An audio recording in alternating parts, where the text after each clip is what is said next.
Alright, so today I got a Wen 10-inch drill press that I got for Christmas, and I got this one mainly because it was probably going to be large enough for what I need, but it's also because it's a benchtop model, which is what I kind of prefer for my situation anyways.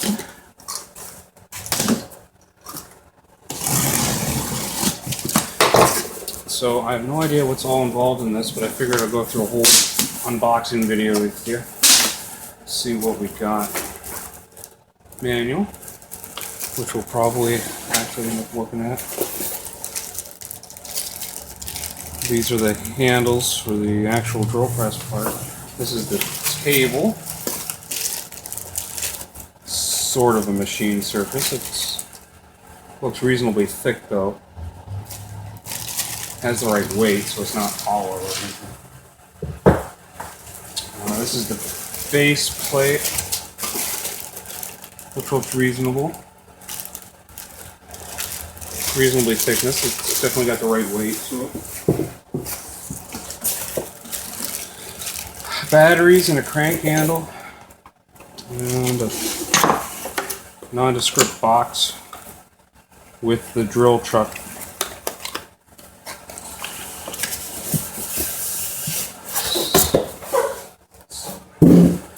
Alright, so this is the main body. We got the tube.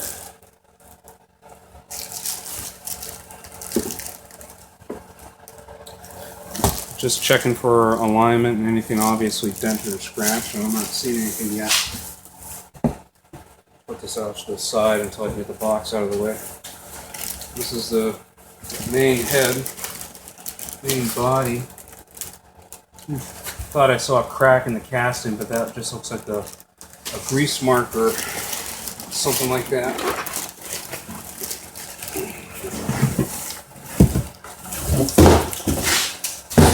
Okay.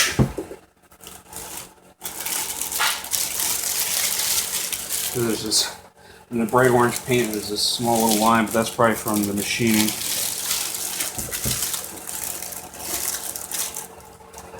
There's an LED light in the bottom of it.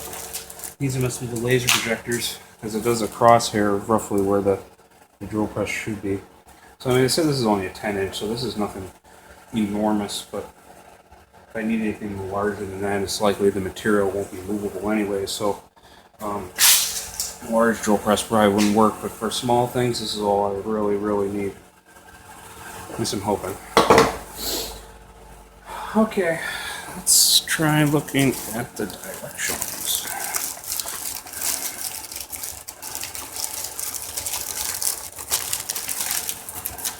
There's a bit of noise in the garage because I got the fan on since it's so, or the heater since it's so cold.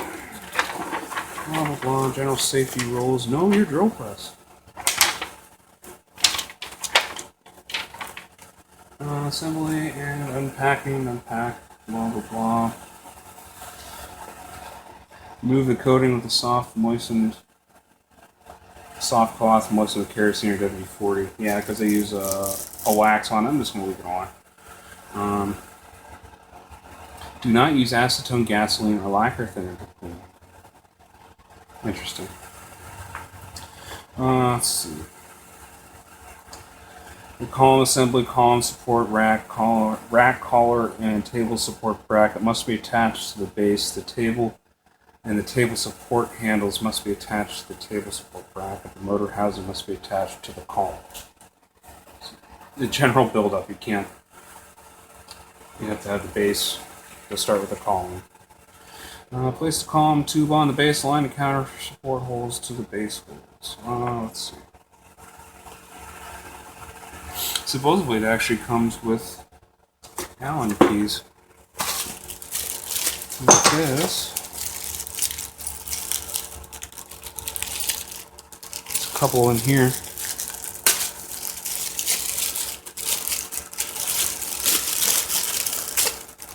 Let's see. These Allen wrenches are probably just for adjustments.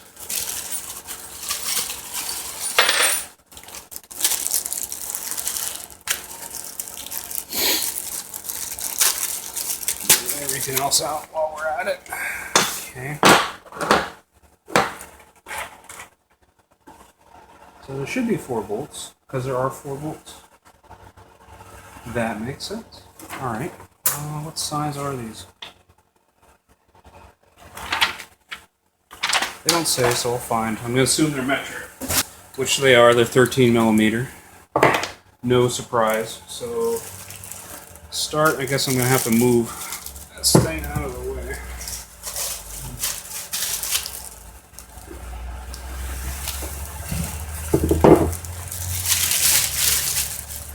Start with the base. Okay, they actually do have tap bolt holes in there.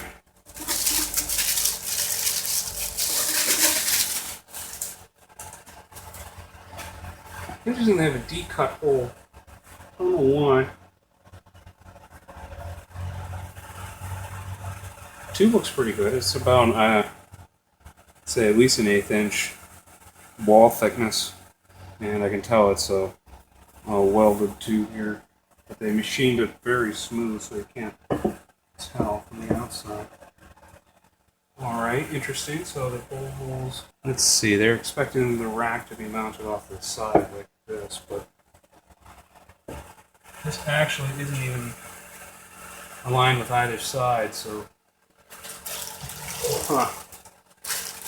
it's a demerit right off the bat. So the rack has to go 90-degree perpendicular to the table, but the rack as it's installed on here doesn't fit, so doesn't line up, so we're gonna have to move it. So that's not a good start, but that's okay. It's adjustable because this collar holds the top of the rack on it, and then it fits into a groove into this base here. Pay attention, so make sure I don't cross thread these, because this is just into cast iron. It's not the most forgiving when it comes to that kind of stuff. But anyways, so this rack, there's a continuous groove around the base, and then there's a groove again on the top of this collar, and then this collar can be adjusted around and moved.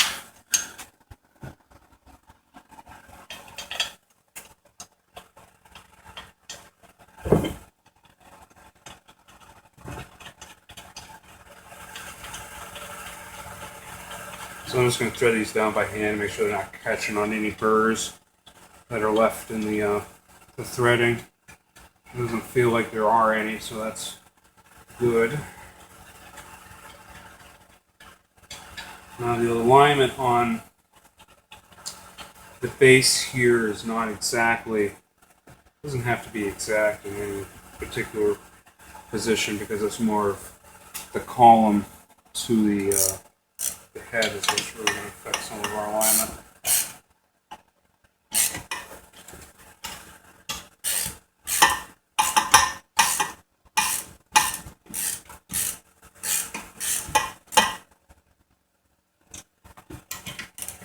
These don't need to be super tight either.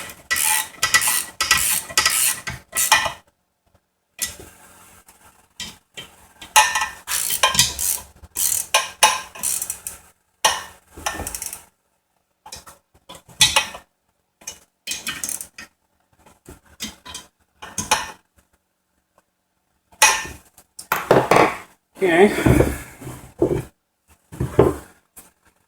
so let's see, attaching the table to the column, blah blah blah, install X head bolts, alright. So loosen set screw and rack collar and remove the collar from the column. Okay, so you have to remove it anyways. So the fact it's not aligned is not a bad thing. And in fact, probably forces somebody to take it off anyway, so even if they weren't reading the directions, they would probably do this step anyways. So that slides right off.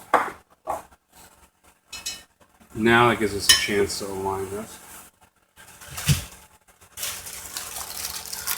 There's definitely some assembly grease. Oh, okay, no, this is heavy gear lube that they use on the pinion. Oh, this stuff is real waxy crap too. Still. radioactive yellow grease. That stuff will probably get everywhere all the time. So, interesting there. I don't know if you can, let me see if I can show you that. I don't know if you can see that, but there's actually a casting defect in here. It's just a flare-up of material on the inside. It's not affecting anything, it's not hitting any clearance, but that's just unusual. So, it's on the inside, it's the part that's never been machined or touched. Okay, so move rack from column, place rack into the table bracket, slide table assembly with rack down directly onto the column. You place column collar down onto rack and tighten the set screw with small hex head wrench to hold the rack in position. Insert the table adjustment handle. Okay, let's see. So you actually have to take the rack out because it does have a part of the rack that is not machined at all, so that's to act as a stop. I have to put these in here together.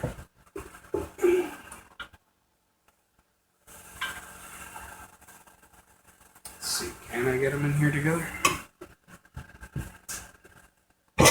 Yes.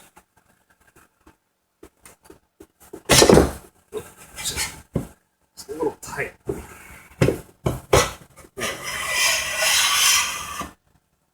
Okay, not bad.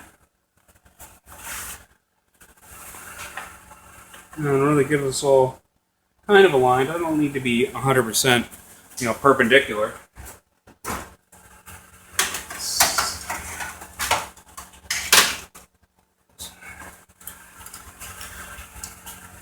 We're just going to get these in the ballpark, so to speak. It's actually kind of hard to figure out where to perpendicular these things with.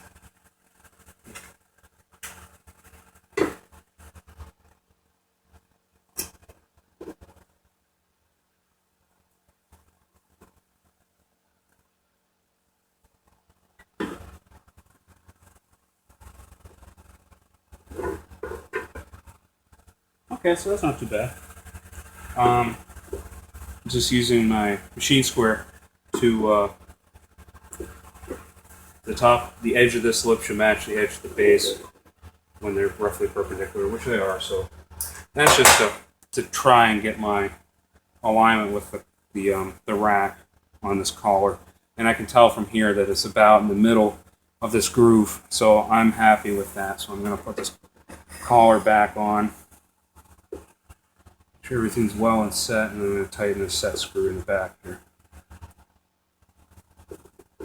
Not too tight, I don't want to strip anything out.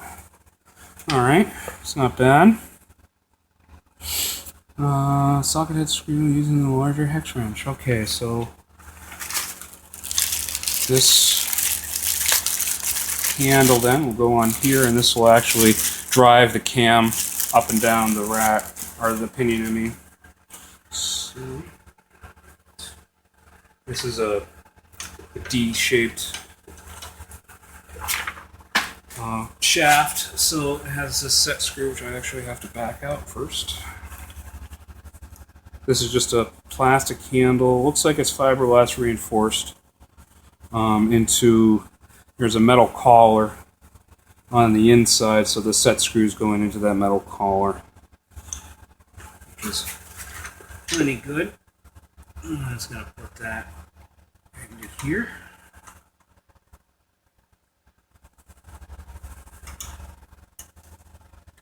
I should say I think it's actually fiberglass reinforced nylon, so this handle won't go anywhere. And you can see there's plenty of slack in it, so it can shift back and forth, which is okay. It doesn't have to be super precise. But then you got this guy on the back here to lock it down. Alright, position the table directly over the base and tighten the table while locking the handle securely to the table assembly. Alright, yeah. Alright, drill press head to column. The drill press head is heavy. To avoid injury, two people should lift it in position. It's not that heavy. Carefully lift the drill press head assembly out of the column. Place a mounting and open the drill press head over the top of the column. Make sure the drill press head is seated properly on the column. Align the direction of the drill press head with the direction of the base and table. Tighten the set screws using a hex wrench. Alright, so there is only one set screw, and it's already backed out enough so I don't have to worry about it. That would be really, you'd be fighting the machine. Sticker in the front. You'd be fighting it if, all of a sudden you try and put it on and then you discover that, oh yeah, the frickin' head's already working. The set screw's already set, but no, it's okay. Excellent. Let's see. Oh, I'm sorry, you can't see any of that. So, throw this guy around.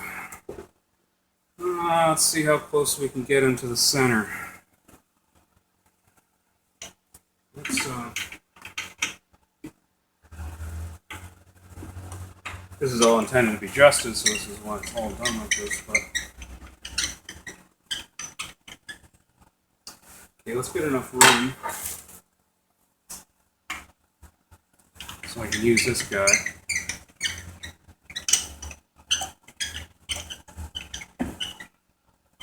Oh, he won't. We're going to go all the way back up.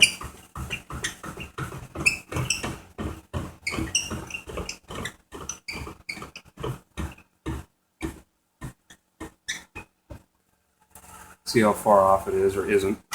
Alright, so then there's just this one set screw on the side here. Into the column. Directions say, oh no, two, sorry. There's, let me show you.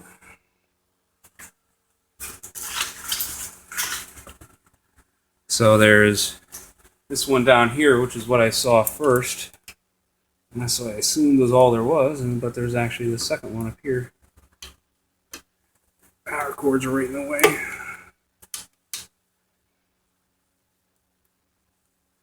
Oh, interesting. It actually won't move. Wondering if that one is binding post.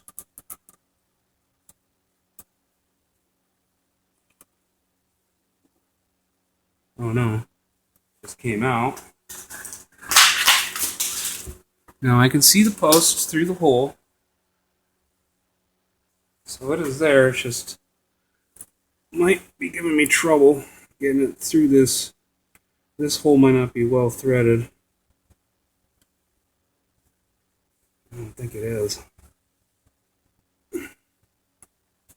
Unless it really is only that much thread grip. Only has 2 threads worth. No, it should be more. Alright. Okay, I think I got some thread deburrs. Let's see. This is an M8.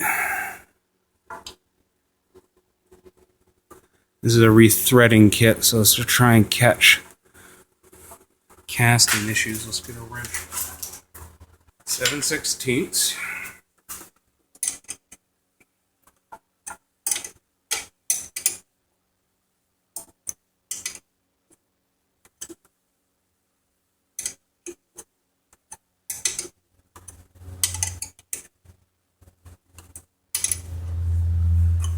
Okay, no, that's probably actually hitting the column. I can tell it is now. We might have got something. Let's try that set screw again.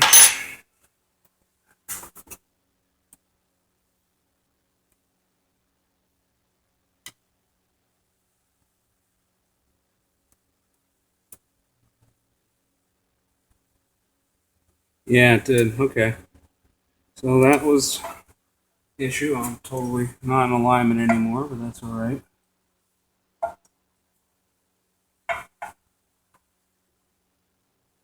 I might not bother checking alignment anyways until I get the, I shouldn't bother checking until I get the chuck on it anyways.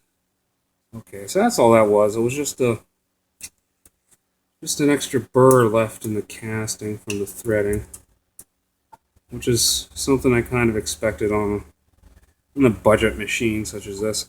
Ow. All right. Okay. Tighten those up and then insert the 3 speed handles into the threaded openings of the feed hub. The all glorious feed hub. Let's call it a feed. Let me get a wrench for these handles. These handles have 2 indentations on them, and they take a 6mm wrench. It's the smallest one I have. Metric, at least.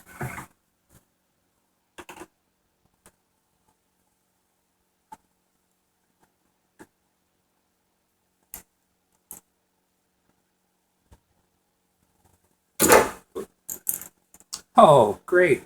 Thanks, Harbor Freight. My 6mm wrench bit the dust into that. Might be able to get away with a 1/4 inch, though.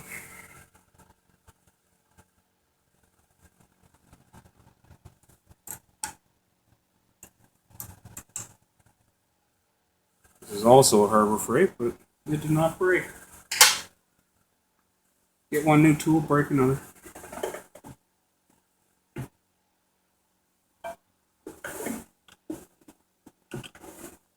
Yeah, I mean, this has a practical, about like a 2.5 inch depth. I mean, if you're doing more than that, then, well, you would be buying professional tools. You wouldn't just be buying cheap ones off Amazon or something like that. Okay, this is actually really roughly. It's machined, but it's very rough. Physically, I mean, you can almost use it as a file. Alright. Let's see. Feed handles. When using the drill press, 1 or 2 of the feed handles may be removed if an unusually shaped workpiece interferes with handle rotation. Alright, then the next thing is mount the drill press. Mount it securely and fasten through the mounting holes to a stand or workbench with heavy-duty fasteners. This will prevent the drill press from tipping over. They obviously don't include the mounting fasteners onto the base. I'll figure that out later, but for right now we're going to continue. So install the chuck. So why don't you take this table out of the way since we're going to be working down here. Let's get a little better view. Alright, so the chuck comes in its own little box like it's special.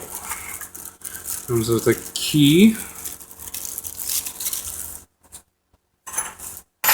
And this key has one of these annoying safety pins, that spring-loaded pin designed so you can't accidentally leave the chuck key in the chuck, because that's a very bad day when you start up the drill press and the chuck key is still in it, because there's a high probability you'll take your hand with you.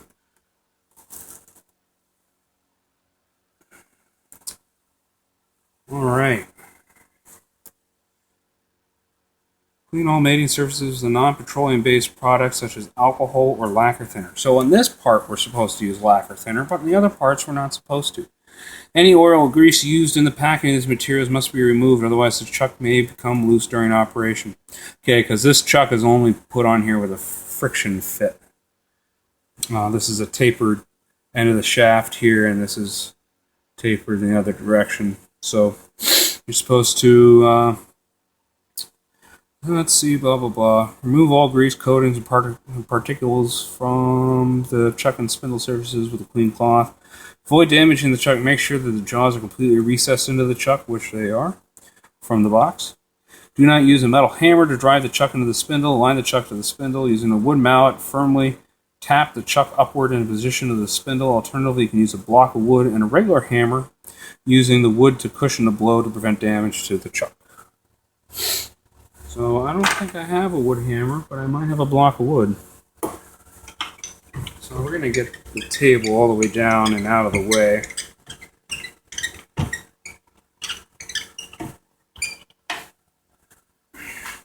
And I'm going to get some lacquer thinner.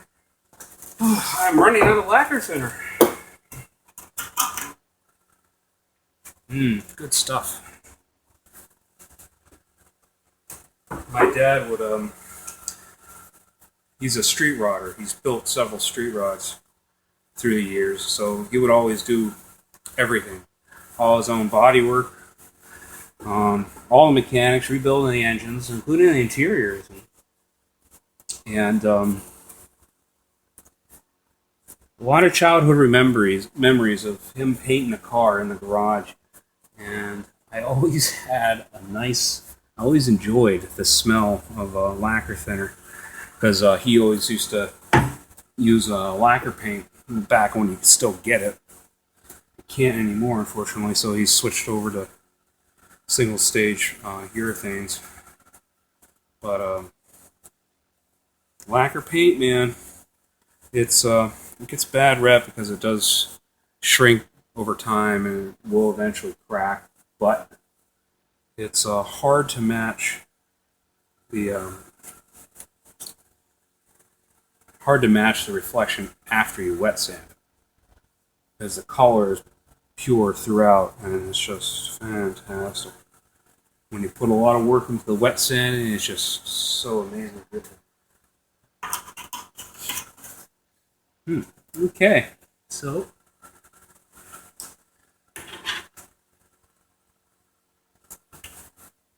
block of wood and a hammer.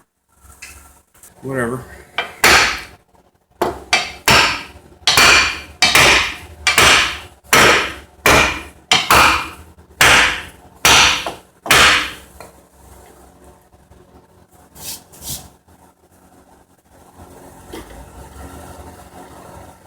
Yeah, that'll be good enough.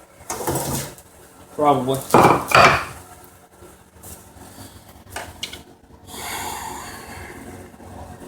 You ever need to remove the chuck, turn the feed handles to lower the chuck to the lowest position, place a ball joint separator above the chuck and tap it lightly with a hammer to cause the chuck to drop from the spindle. Avoid possible damage to the drill or chuck. Be prepared to catch the chuck as it falls. Installing batteries. Raise or lower the table. Rotate the table. Tilt the table. This table does support tilting.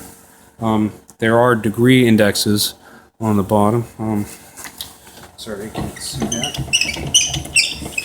I'm going to bring this back up here to a more working height.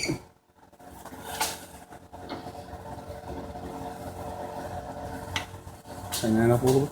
But there are degree markers on the back here, so you can tilt the table. But in order to tilt the table, you have to undo a bolt and lock nut on the bottom here. There's no separate, nice adjustable handle to do that. Let's see, installing the drill bit. Let's see, feed depth and adjustment, speed adjustment. Changing the light bulb. Well, this is a laser light, so that's going to be interesting. Okay, then we're also going to have adjusting the laser, spindle return spring, replacing the belt, which I actually haven't looked at any of that yet. And operation, position of the table, reverse for blah blah blah blah blah. General guidelines, operation, troubleshooting. Drilling wood, feeding the drill bit. Okay. So this came with some batteries. Totally dropped batteries.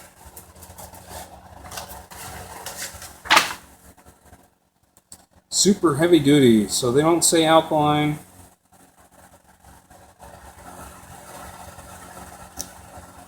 Not for retail, so these are likely zinc carbon batteries. They're not as they don't have nowhere near as much capacity as an alkaline, but they don't have as much self-discharge, so they'll last longer.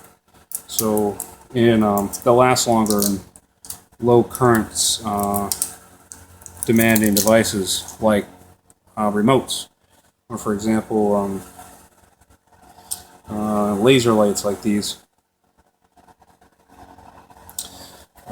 Most TV remotes that you get with your TV, let me show you. Most TV remotes you get, most batteries you get with your TV remotes on your TVs end up being these zinc carbon batteries, which is fine. Alright, so this comes out. There's a little catch down here, lifts out of the way. Contacts are actually spade connectors, which is interesting. And I got to put the batteries on either side of these connectors. Okay. Alright, so that starts right up. This might be really hard for you to see. You can almost just see in there. Let's see. It's higher contrast. A little hard to see, but you actually can see it a little bit on the table, which is good. Alrighty. That's if we actually need to adjust it. Okay. It turns off, and that's separate. Okay.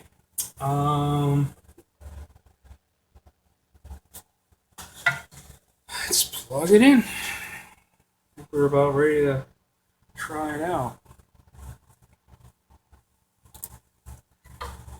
Oh, actually, before we try it out, let's take a look at the belts. Make sure they're actually properly installed and all that. But before we begin, let's check the belts. Is this captive? Oh, that's captive. Okay.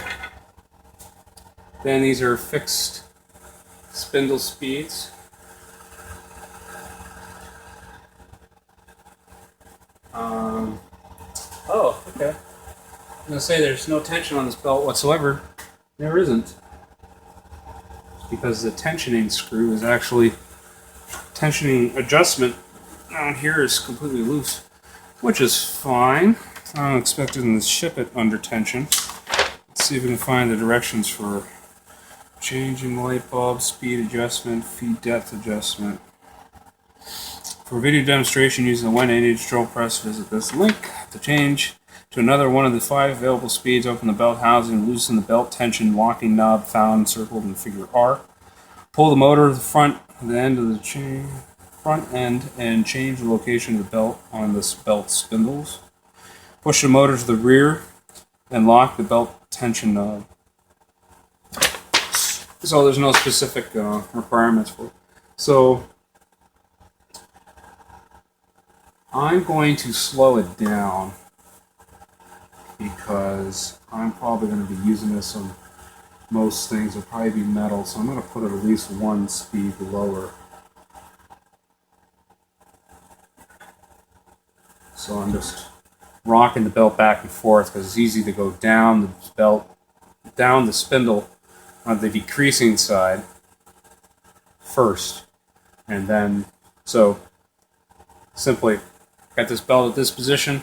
I want to go to the higher speed, rotate. I just pull the belt up a little bit, and then I just spin the spindle for me, and that loosens it up here, gets it to the next higher pulley, and then it loosens the belt up since the pulleys are now at different sizes. And I can just take this belt on this side then and go back and forth like that. So it's pretty simple to adjust speed. I think there are versions of this that do have a variable speed function, but I chose not to go with variable because I guess a lot of people are having issues with that, and the variable speed just didn't really go down all that slow at all. So I'm going to take it down actually to its lowest speed, I think.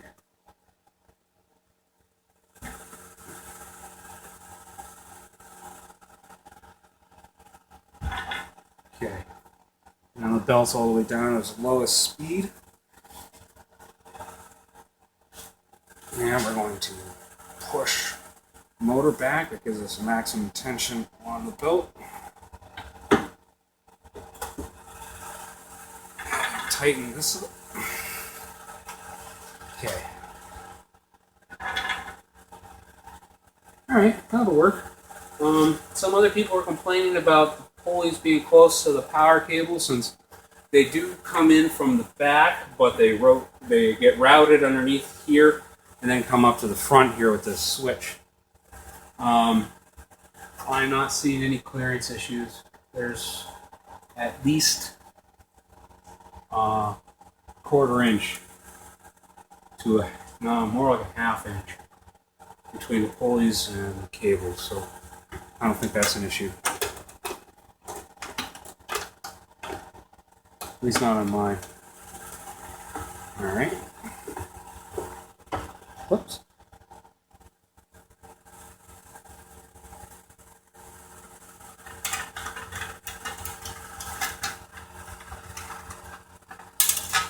Oh, man.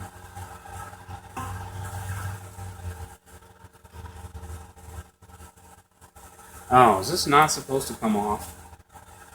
I might have messed that up. This might only be just a pull up and down, not a twist off. Tighten that back up.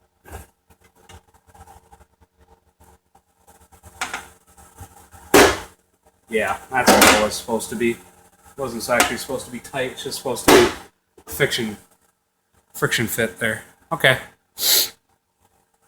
One other minor issue with it.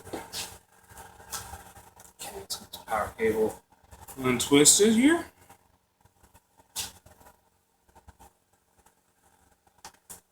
Alright, make sure this thing's actually off before I plug it in. One kind of annoying, I guess, thing is the laser lights are on separate batteries rather than being powered by the device itself. It's fixable because, I mean, it's only using 2 AA batteries, so it's around a 3-volt power supply, so you can get a wall wart and probably plug in and just connect some wires internally to that cover in order to make it powered off the mains, but whatever. So, plugged in, turn this guy on, and yeah, this is all the light I'm getting out of it. This is not enough. Not going to work for me. It says a max of 60 watt, and that is definitely not 60 watt. And this is just a standard Edison screw-in base with a weird shape, and it's an LED light bulb. But it is way blue. It is super blue, and it is too dim. I'm expecting at least 60 watts. That's 60 watts of actual electrical power, not just light, equivalent light power. So, I mean, a 60 watts in LED would be blinding. 100 watt incandescent equivalent is something like 14 or 15 watts. So 60 watts gives you a lot of light if you can get it. So I gotta fix that. I'm not liking that blue at all. That's ungodly blue. I'm under these, and I can't remember what color temperature these fluorescent lights are, but they are a daytime equivalent, so they're not warm in any way, and this is just even bluer than that. It's just not. Well, anyways, whatever.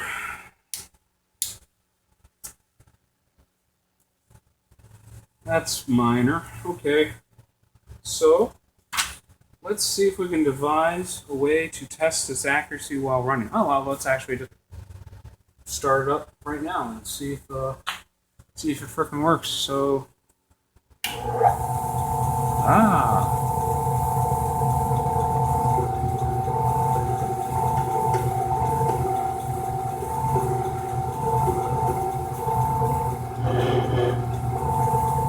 So there's actually very little in the way of vibration out of this. It's pretty smooth running.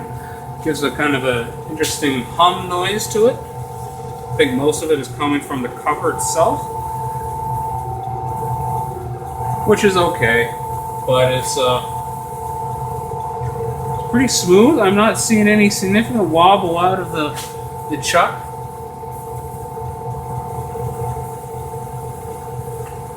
That's looking pretty good. Okay.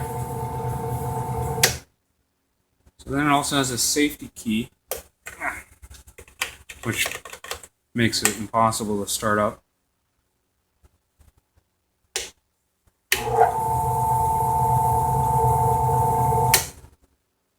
Okay. I actually do like that very nicely. I'm thinking mostly back to my dad's drill press. He has a very large, I think it's a 15-inch Craftsman from way back in the day when they actually made good tools. And it's a monstrous drill press with probably a motor that's at least twice the size of this one. I don't know what its horsepower rating is, but it is physically much larger. It's probably from the 70s or maybe even the 60s. It's an old beast. But I do remember it doesn't have a power switch at all, so you had to physically unplug it or put it on a power strip or something in order to turn it on and off. And this is a real good just safety bump switch, which is I'm starting to really like these on major power tools. So okay, now I'm going to try and figure out what I can put into the drill press. I have a runout gauge and a magnetic base, so we'll be able to put that on here, and then we'll see how far out it is. I just need to find a round shaft that's probably not a drill, and then we can try something out like that. So I'm going to try and find something. Okay, so apparently I don't have any kind of just straight, small, smooth shaft laying around that I can just throw into the chuck in order to try this out. What I did find was a paddle bit, which I think you might be able to see down here, that I just ran through the bottom. But the lowest I can really get my gauge under the smoothest part is actually only just barely at this collar here. In theory, if everything was ground correctly, this should all just be pretty straight anyways. But, I mean, if I run it... Oh, then I have my runout gauge on to a magnetic base here on this. So, might be a little hard to see, but it's someplace around as much as 0.003, and it sends a bounce back to maybe about 1,000ths on the other side. So it's roughly, I would say, about 4,000ths off. But to be honest, I can't attribute it that. Which is worse? Is it the drill bit or the drill press? From what I can see, in the drill press is pretty good, so I would say it's probably within its spec. And for what I'm doing, this would be plenty fine. I'm just doing straight holes. I'm not going to be doing machining with this, but I think that would probably be fine if you really needed to do that. So I think that might work for me. I think that's going to call that a success. I'm going to find a spot on my bench. I have a second bench in the garage that is pretty much empty, so this would be a real good addition to it as soon as I replace that crazy blue light. But awesome. Yeah, definitely. I think this is probably worth it in terms of price. For cheese, I forget what it was, like $120 maybe. It's I would go with it, and I prefer the bench ones over the floor models anyways, because I always have a bit more bench room than I do floor room. So that's why I always found to like to prefer the floor models, or the bench models, I mean. So then the bench models just have all that extra steel that just costs money that won't really give me any advantage. But I'm liking it. I'm liking it.